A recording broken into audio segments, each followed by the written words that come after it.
Namaskar. We will do the direct method.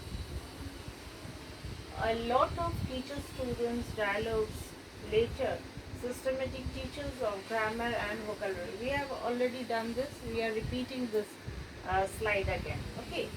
Uh, there are a lot of student teachers dialogues are there, means they do the conversation in which the later systematic teaching of grammar and vocabulary only, where they teach the vocabulary and the grammar part. Vocabulary we had already seen in the language rich curriculum, that they stick on the walls their hard words, they write it in the chart paper, their parents are called and they are being counseled with those things.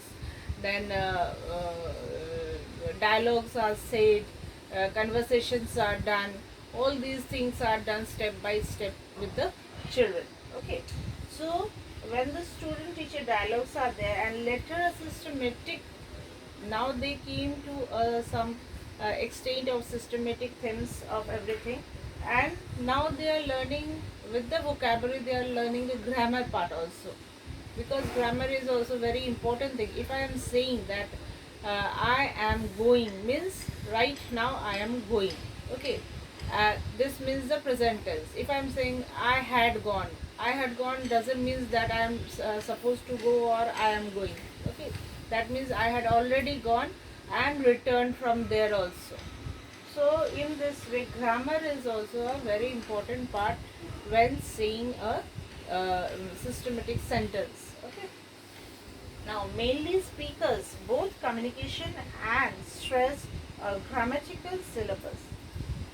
Means when we are learning about the grammar or we are teaching about the grammar, now comes a little difficult part for the children, because they need to know which word is of present tense, which word is of past tense, and which words are of future tense. With those words only we can resemble that this sentence is being said as a present tense, past tense or future tense. Okay. Now, the direct teaching method is a method of foreign and second language teaching, which consists that only the target language should be used in class and meaning should be communicated directly by associating associating speech forms with action, objects, mind, uh, gesture, and uh, situations. This slide also we had done yesterday, that now direct language is a method in which we speak about the second language, means the English. Okay, because we are learning about the English, so we will be using English in our conversation. How we will dialect that, how we will converse with each other, what are the things we see in those things, means our gesture, posture, our vocabulary, our words, our sentence, everything is there. Whatever the object we want to say, choose. Okay, then our action are also. Okay, all things are interrelated to each other. Okay, now comes the direct method has one very basic rule: no translation is allowed.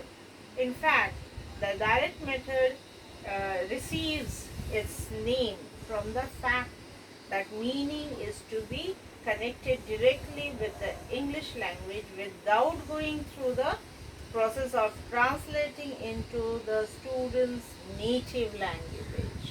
Means this is very important thing.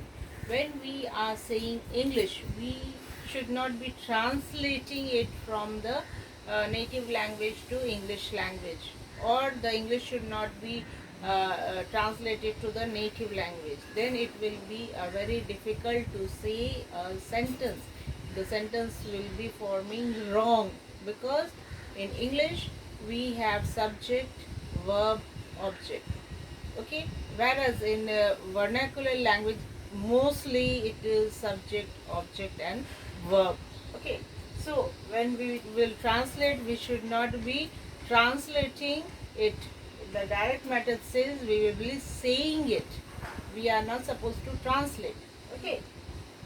And we will make sure when we receive its name from the fact, that meaning is to be connected directly with the English language. Again I am saying, it should be directly connected with the English language. The language should not be of native and then translating into the English. No, we will be using directly from the directly English language only. Okay. No process of translation should be done here.